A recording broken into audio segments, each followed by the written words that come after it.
کلاهبردار بودنه به کنار، این که میاد اعتماد مردم رو نسبت به یه سری آدم که دارن زحمت میکشن، حالا من آکادمیمو دارم، آژانسمو دارم، همه کارام قانونیه، هر کیم بخواد صاف مدارکو میذارم جلوش، میگم بفهمید خدمت شما.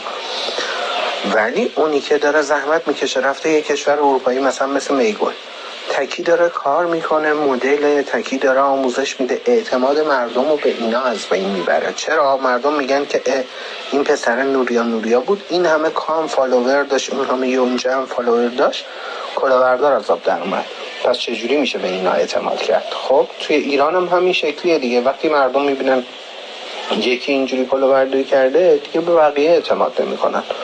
الان مثلا این آکادمی آنجلز مثلا تو ایران چه آژانس مدلینگ فرشتگان خیر سرشون، بابا هیچ آژانس مدلینگ ما تو ایران نداریم. اینا یا به دولت وصلن یا اینکه دارن کلاه مردم رو برمیدارن، زیرکی دارن کار میکنن.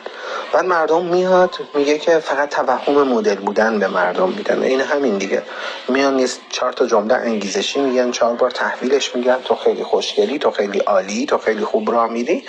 طرف میاد به ماها مسیج میده میگه من مدلم، بعد میگیم که بفرست، میبینی که واقعا هیچی نیست. ولش کن دیگه، اصلا کلا در موردش حرف نزنیم.